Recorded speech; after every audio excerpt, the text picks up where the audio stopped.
નમસ્તે બધાને. આપ સૌ જાણો છો કે 18 વર્ષ પછી દરેક વ્યક્તિને ભારતનું નાગરિકત્વ મળે છે અને તે મતદાન કરી શકે છે. મત આપવો એ આપણા સૌનો અધિકાર છે, પણ મત આપવા માટે ચૂંટણી કાર્ડ હોવું જરૂરી છે. અને જો કોઈને ચૂંટણી કાર્ડ ના હોય તો એ મેળવવા માટે શું કરવું?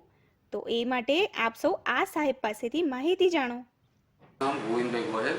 હું અહીંયા સહાયક તરીકે ચૂંટણી શાખામાં નોકરી કરું છું અને એમાં ચૂંટણી કાર્ડ માટે હું તમને માહિતી આપું તો ફોર્મ નંબર 6 નવો ચૂંટણી કાર્ડ કરવા માટે ફોર્મ નંબર 6 ભરવાનું હોય છે.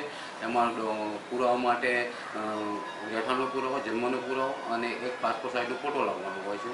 એમાં ઓફલાઈન ફોર્મ ભરવાની સિસ્ટમ છે અને ઓનલાઈન પણ કરવાનું હોય. ઓનલાઈનમાં તમે વોટર હેલ્પલાઇન ડાઉનલોડ કરશો તો એમાં પણ તમે ફોર્મ ભરી શકો છો.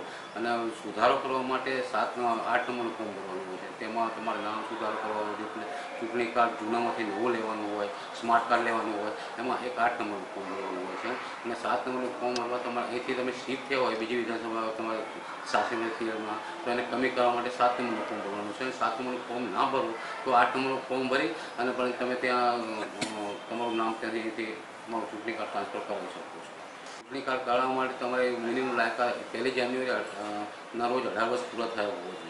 ચૂંટણી કાર્ડ અત્યાર સુધી અવેલેબલ હતા લોકો પાસે, પણ હવે ચૂંટણી કાર્ડ નવા સ્માર્ટ કાર્ડ કાઢવા માટે ફોન નંબર 8 કરવાનું હોય છે અને એમાં વોટર હેલ્પલાઇનનું પણ તમે કરી શકો છો. એમાં રિપ્લેસનું એક ઓપ્શન આવે છે, એમાં ટીક કરી અને તમને ફોર્મ નંબર 8 ભરી અને તમે બાય પોસ્ટ તમારા ઘરે આવી શકે. તમને મતાધિકારનો એક અધિકાર મળે છે મત આપવા માટે, અને એના માટે ચૂંટણી કાર્ડ એ કમ્પલસરી ફરજિયાત છે. ચૂંટણી કાર્ડ કરાવવી અને ચૂંટણી કાર્ડ એ તમારા મત અધિકાર માટે નહીં પણ ઘણા બધા સરકારી યોજનાઓ માટે એમાં પણ કામમાં આવે છે.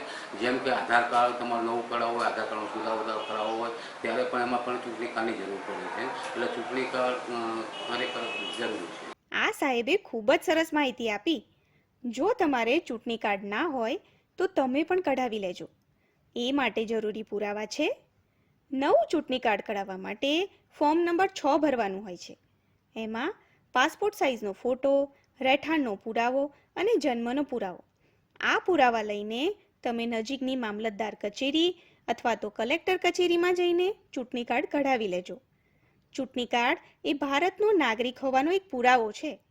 મત આપવા માટે, સરકારી યોજનાઓનો લાભ લેવા માટે ચૂંટણી કાર્ડ ખૂબ જ ઉપયોગી છે.